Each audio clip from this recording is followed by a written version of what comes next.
আসসালামু আলাইকুম। দেশ এবং দেশের বাইরে যারা ভিডিওটি দেখছেন অনেকের পক্ষ থেকে সকলকে প্রীতি ও শুভেচ্ছা। আজকের ভিডিওটা মূলত হতে যাচ্ছে আমাদের জি9 এর বাণিজ্যিক বাগানের একটি ভিডিও।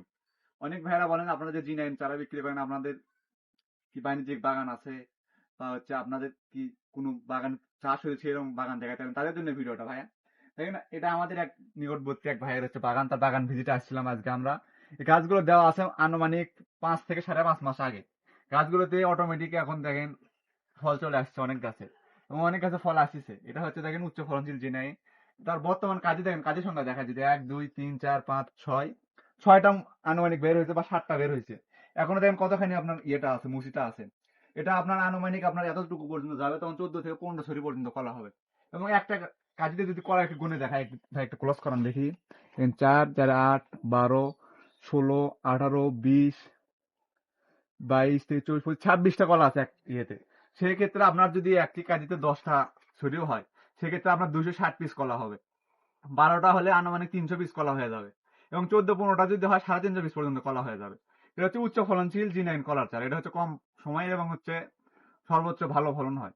এটা হচ্ছে বাণিজ্যিক বাগান করার জন্য এখন বেস্ট হবে এটা। যদি আমাদের সব গাছগুলো একটু দেখায়, দেখেন গাছ এটা আমরা গোড়া থেকে দেখানো শুরু করতে দেখেন গাছটা গোড়া দেখেন কিরকম মোটা হয়ে গেছে। আমি আপনাদেরকে সবসময় বলি গাছগুলোতে জৈব সার এবং গোবর আপনাদের বেশি দিলে বা খোল বেশি দিলে ফলন ভালো হবে। দেখেন এই বাগানে ভাই কি করছে, খাবার তো দেওয়া আছেই, উনি আরো নতুন করে গোবরগুলো নিয়ে আসে রাখছে। যে আপনার আবার কিছুদিন পরে গোবরগুলো একটু শুকিয়ে গেলে আপনার গোবরগুলো দিয়ে আপনার মাটিতে আবার হচ্ছে সেচ দিবেন, তাহলে ভালো হবে। আপনারা কখনো এরকম কাঁচা গোবর একদম ডাইরেক্ট গাছের গোড়ায় দেবেন না। এরকম রাখে গোবরগুলো শুকিয়ে গেলে তারপরে গাছের গোড়ায় দেবে, তাহলে ভালো হবে। যদি একটু দেখায় দেখেন, উনি কিন্তু আগের বারে দেখেন এরকম শুকনো গোবর দিয়ে মাটি দিয়ে দিছে। সেক্ষেত্রে আপনার এই মাটি দেওয়ার পরে পানি দিলে আপনার সব খাবার গাছ পাইছে। সেক্ষেত্রে গাছের ফলন আপনার ভালো হয়েছে। এবং গাছের গ্রোথ গুলো যদি দেখায়, সব গাছগুলো দেখেন কিরকম মোটা।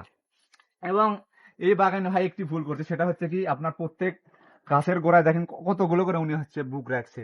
2 4 এমন 2টা 6টা 7টা বুক রাখছে। আপনারা এই ভুলটা করবেন না, আপনারা রাখবেন সর্বোচ্চ 1টা থেকে 2টা। রাখে সবগুলো একদম গোড়া থেকে কেটে দিবেন, তাহলে আপনার গাছটা খাবার ভালো পাবে। সেক্ষেত্রে আপনার গাছগুলো ভালো ফলন দেবে এবং গাছগুলো তাড়াতাড়ি আপনার ফলন আসবে। এবং দেখেন আমাদের এই বাগানে ভাই সব গাছগুলো মোটামুটি এরকম ইয়ে হয়ে গেছে। এবং দেখেন এটা এখন নতুন বা আসতেছে, দেখেন কিরকম মোটা আর কি। এটা 2 হাতে ধরা লাগতেছে এরকম মোটা এই মুচিটা। তাই আপনারা যারা নতুন ভাবে বাগানে আছেন তারা চাইলে এরকম ভাবে জি9 বাগানটা চাষ করতে পারে। দেখেন গাছগুলো দেখেন মোটা কিরকম হয়েছে। ভাই এটা পর্যাপ্ত পরিমাণ খাবার দিছে। আরো গাছ ভালো হইতো যদি আপনার এই বুক গুলো একটু কম রাখতো উনি, তাহলে গাছগুলো আরো সাডাল মান হইতো এবং গাছগুলো মোটা হইতো। সেক্ষেত্রে কলা আরো ঘাওর বড় হইতো। তাই আপনারা যারা আছেন যে তারা ভাবেন যে কি হবে আমরা লাগাবো চারাগুলো, তারা ভাই দেখেন এ ভাই কিন্তু দেখেন এইদিকে 6 ফিট বা 6 ফিট, এই মতো আনুমানিক 6 ফিট বা 6 ফিট ইয়ে করছে।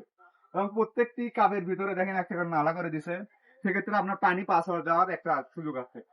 আপনার গাছের গোড়া দেখেন একটু উঁচু করে রাখছে, সেক্ষেত্রে গাছের গোড়ায় আপনার পানি জমবে না।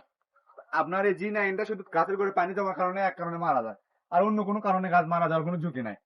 তাই আপনারা অবশ্যই চারা রোপণের সময় এগুলো একটু খেয়াল রাখবেন, রাখিয়ে চারাগুলো আপনার লাগাবেন, তাহলে ইনশাল্লাহ আপনার হয়ে যাবে। অনেক ভাই বলে ভাই কিরকম মাটিতে এই গাছগুলো হবে। ভাই এটা টিস্যু কালচারের গাছ, এটা ভাইরাস ফ্রি। এটা বাংলাদেশি সব আবহাওয়াতেই হবে। শুধু আপনার রোপণের সময় দেখতে হবে গাছের গোড়ায় যেন পানি না জমে। দেখেন এই ভাইটা কি করছে, গাছের গোড়াটা এরকম উঁচু করে দিছে। গাছের সাইডে দেখেন ড্রেন আছে, আপনার পানি যা হবে আপনার ড্রেনের সিস্টেমে সব এগুলো ড্রেন দিয়ে আপনার জমির বাইরে চলে যাবে। সেক্ষেত্রে গাছের গোড়ায় পানি জমার কোনো ঝুঁকি থাকবে না। তাই আপনারা রোপণ করার সময় অবশ্যই তারা এই বিষয়গুলো খেয়াল রাখবে।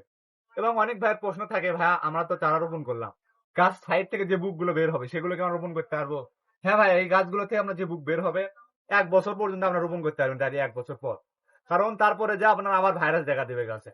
1 বছর পরে রোপণ করলে কোনো ভাইরাস থাকবে না, গাছ আপনার যে রকম এখন ফলন পাচ্ছেন মোটামুটি এরকম ফলন পাবে। অনেক ভাইয়েরা বলে আমরা তো ভাইয়া দেশের পূর্বাঞ্চল, আপনারা আমরা তো উত্তরাঞ্চল দক্ষিণাঞ্চলের দিকে নেব, আমরা কিভাবে নেব?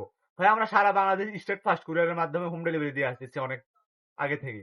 তাই আপনি ঘরে ওই সব প্রবাসকে যেখান থেকে চান নিশ্চিন্তে আমাদের কাছ থেকে গাছগুলো অর্ডার করতে পারেন। অনেক ভাইয়েরা বলেন আপনারা কি আমাদের বুকের গাছ দেবেন না টিস্যু কালচারের গাছ দেবেন? ভাই আমাদের নিজস্ব কোনো বাণিজ্যিক বাগান নেই এবং আমাদের নিজস্ব কোনো ল্যাব নেই। আমরা চারাগুলো ইন্ডিয়া থেকে ইম্পোর্ট করে চারাগুলো দিয়ে থাকি। তাই আপনি 100% টিস্যু কালচার চারা হবেন ইন্ডিয়ান চারা। তাই আপনি কখনোই আশা করবেন না আমাদের কাছ থেকে বুকের চারাগুলো নেবেন। আমরা এই বুকের চারাগুলো সেল করি না আর কি।